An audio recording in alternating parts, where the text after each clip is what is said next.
All right, let's dive into one of the weirdest, most mind-bending ideas in all of physics. For, centuries, scientists were pretty sure they had light figured out.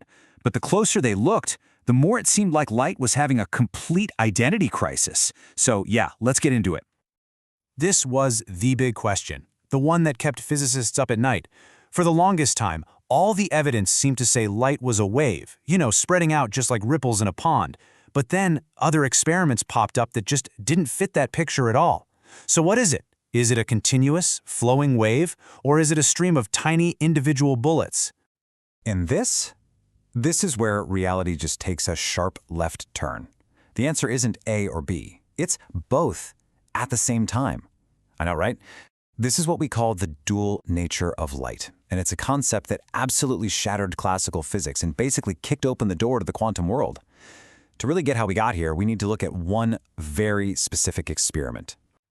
And that brings us to the experiment that really started it all, the photoelectric effect.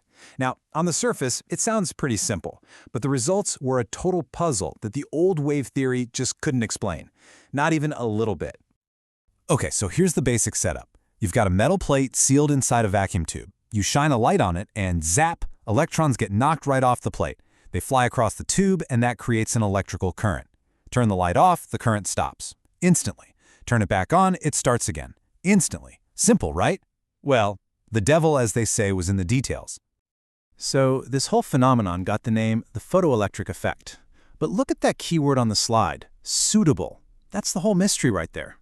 It turns out not just any light would do the trick, and that's where the classical wave model just began to crumble. To understand why, we first got to talk about an energy fee. See, every metal holds onto its electrons with a certain amount of energy.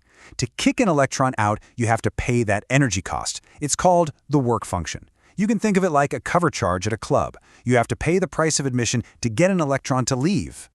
And this really gets to the heart of the puzzle. If the light you were shining didn't have enough energy to pay that work function fee, absolutely nothing happened. Not a single electron would budge. Now, according to the old wave theory, even a very faint light, if you left it on long enough, should have eventually built up enough energy to kick an electron out. But it never did. It was all or nothing. This bizarre observation needed a brand new hero to explain it. And that hero was Albert Einstein. He came along and proposed a completely radical, new idea about what light actually is. He gave us the photon. Einstein basically said, hey, what if light isn't a continuous wave at all? What if instead it's made of individual particle-like packets of energy? He called them photons. So instead of a gentle wave washing over the metal, it's more like a hailstorm of tiny concentrated energy bullets. So what is a photon really? Well, it's got some pretty unique properties. Each one carries a very specific packet of energy that's tied to its frequency. It's electrically neutral, so magnetic fields can't touch it. And here's a weird one, it has zero mass when it's not moving, which is funny because it's always moving at the speed of light. But the most important rule is that in any collision, the total energy is always conserved. I love this slide because it just perfectly captures that all or nothing idea. A photon is either capable, or capable, as it says here, or it's useless, nullic. If one single photon has enough energy to pay that work function, it's capable, and it kicks an electron out.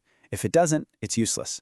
And it doesn't matter if you send a billion of these useless photons. If one can't do the job, none of them can. And this photon model? Well, it also perfectly explained two other really confusing observations. See, making the light brighter, giving it higher intensity, just means you're firing more photons per second. And what does that do? It knocks out more electrons. Simple. But if you wanted to make the electrons come out faster with more energy, you had to change the light's frequency. That meant each individual photon bullet was more powerful. This whole beautiful concept was wrapped up by Einstein in one of the most elegant and powerful equations in all of physics. It was this idea, not relativity, that actually won him the Nobel Prize. So here's the bottom line. It's a simple energy transaction. One photon comes in and hits one electron. A chunk of that photon's energy is used to pay the work function tax, just to get the electron out of the metal. And whatever energy is left over, that becomes the electron's kinetic energy. That's the speed it has as it flies away. And there it is, the famous equation. The maximum kinetic energy an electron can have is just the energy of the photon that hit it minus that work function phi. It's clean, it's simple, and it predicted exactly what was happening in the experiments. And the data? It was a perfect match.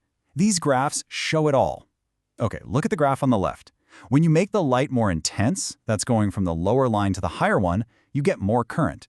That means more electrons are coming out. But notice they all stop at the same voltage on the left. They aren't moving any faster. Now look at the graph on the right. When you increase the light's frequency, the amount of current stays the same, but look, it takes way more voltage to stop the electrons. That means they're being kicked out with way more energy. The data was undeniable. Case closed. But the story doesn't stop there. This is where it gets even weirder. If light, something we all thought was a wave, can also act like a particle, well, it kind of begs the question, right? Could the reverse be true? Could a particle, like an electron, sometimes act like a wave? This was the absolutely brilliant insight from a French physicist named Louis de Broglie. He just had this feeling, this intuition, that the universe loves symmetry. He thought, if energy, like light, can pretend to be a particle, then maybe matter, like an electron, can pretend to be a wave. And he didn't just stop with the idea, he actually gave us the math for it. He proposed that any object that's moving has a wavelength you can calculate. It's just a constant called Planck's constant divided by the object's momentum. This meant that everything from the tiniest electron to a massive airplane has a wave associated with it. Okay, so the immediate obvious question is, why don't we see baseballs or airplanes rippling through the air like waves? And the reason is simple, their mass.